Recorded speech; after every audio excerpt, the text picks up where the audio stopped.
2022 was my low buy year, and this year has really changed my behavior when it comes to shopping. In this video, I'm going to share with you what I've learned throughout the year, and we're also going to look at the numbers in the end because this is a personal finance channel and we're going to see whether I have actually spent less or more than last year. So for background, I decided to do a low buy year instead of a no spend year because no spend seemed a little too restrictive for me, and I thought I would not be able to do a whole year of no spend and not get discouraged or not give up in the middle of it. So I decided just to do a low spend. I chose two categories, shopping and home decor. These are the two categories that I tend to spend on a lot, even though they're not necessary purchases. For example, I have a closet full of clothes and my house or my room is fully furnished. So I decided to do a low spend for these and not buy anything except for 10 items. And why 10 exceptions? Well, I thought if I'm going to find an item, for example, a clothing piece that I have been looking for years and haven't found the right one for me, and I find it this year, I don't want to be not getting it just because I have the rule in place now. And also, if I was on vacation and I found something that I thought I really want to take home, then I did want to have an exception. So these exceptions were in place for it to not feel too restrictive and also not pass on a very nice opportunity on getting something I've been wanting for a long time. So now let's get into my experience and what I've learned. By the way, let me know in the comments down below whether you have done a low buy period in the past and what your experience and your learnings were. I really felt a mindset shift, and that is because before, when I was bored, it was just so easy to go online shopping, or when I was in town and next to a store, I would just go in and see what they have, and I was looking for things that I liked and looking for things that I can buy. And that changed because now just because I'm next to a store doesn't mean I have to go inside. And just because I'm in a store, for example, with a friend, does not mean that I have to look for something that I can get. And I know it sounds stupid, but it was like that before, that I was looking for things that I liked and that would complete my life or complete my wardrobe. When in reality, before going to the store, I didn't know I needed that item that I was finding in the store afterwards and then ended up buying. So this has completely changed. I can walk by a store without going inside. I can go inside a store without actually looking for myself or looking for something to buy. I can just appreciate nice things or something that I would like or that is my style, but that does not mean I have to get it. So I started to only go into a store or on an online shopping website when I actually needed something. And then I would know exactly what I wanted and I could look for that thing in particular. And the nice thing is I did have my exceptions, and I actually ended up buying 9 things. And when I look at the number in the past, there have definitely been months where I was getting these number of items or more in 1 month, and now I got that in 1 entire year. So this is what I ended up getting. It's 4 shirts, a dress, a biker short, and a hat. And then I actually also got a rain jacket and then a big laundry basket from Mexico. And when I do look at these, I see that they are very, very intentional purchases, and I really loved every single item of them. And even though I might not have needed 4 new shirts, I really love them and I do not regret getting any of these. In this year, I learned that I need so much less than what I think. And I have noticed that on vacation in the past, that I would take a suitcase, just a handful of my items, and I would be perfectly fine. I would just be so full of the experience and of living in that vacation that I did not miss my clothes. I did not miss my other things that I have at home. And no, it did not make me declutter everything when I got back home, but it does make me question whether it's necessary to bring in new things into my life. So what I do to help me with purchases is I picture my closet that's full of stuff, and I just have that in mind and think, do I really need to bring in more because that already feels cluttered up to me? I have enough, and that thought really deters me from buying unnecessary stuff today.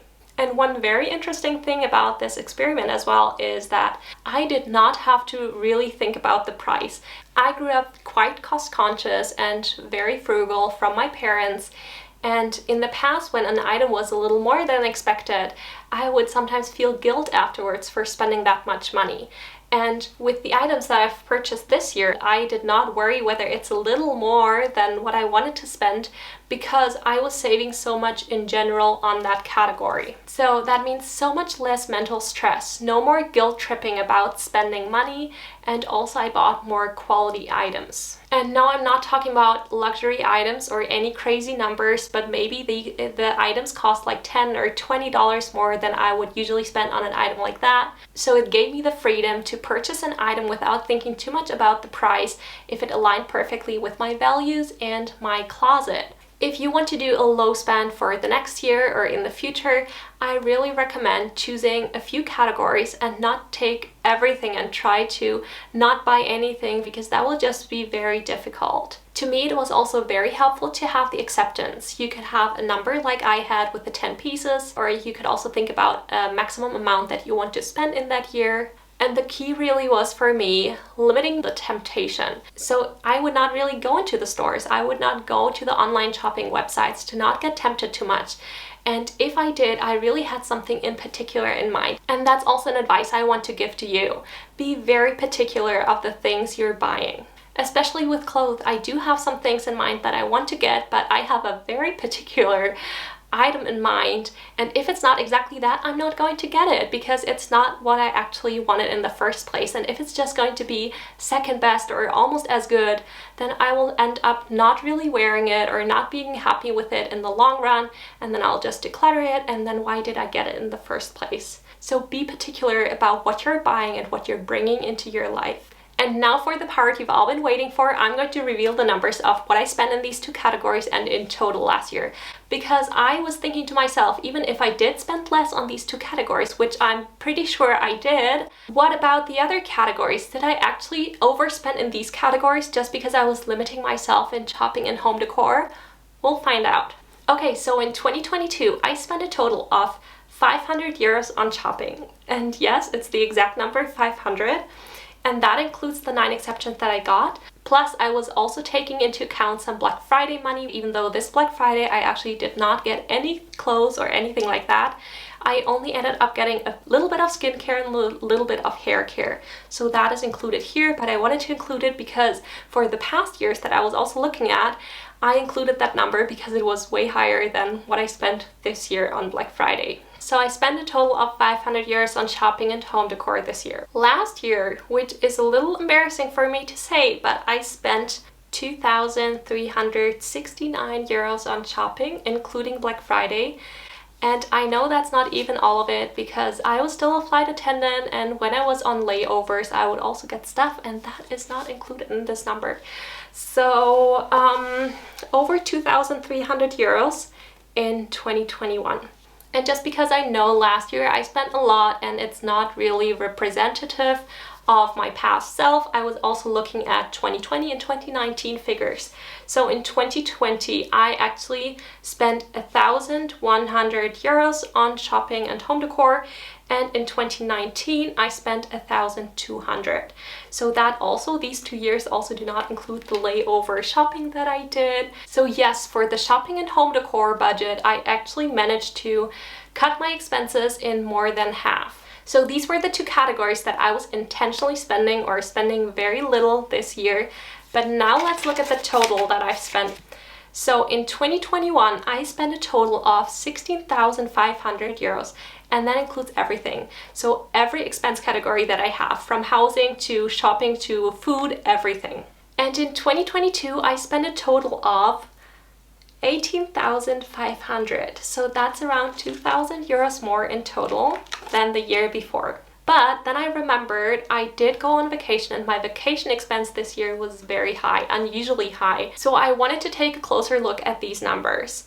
This year, in 2022, I spent around 4,600 euros on vacation. And in 2021, I spent around 1,700 euros on vacation. And the reason for that is I went on fewer vacation only within Europe, while this year I actually went to the US. And then I also ended up taking a trip to Mexico with my sister, which was not planned, which was not in budget. So when we look at the numbers again, and now we're excluding vacation, then in 2021, I spent a total of 14,800 euros.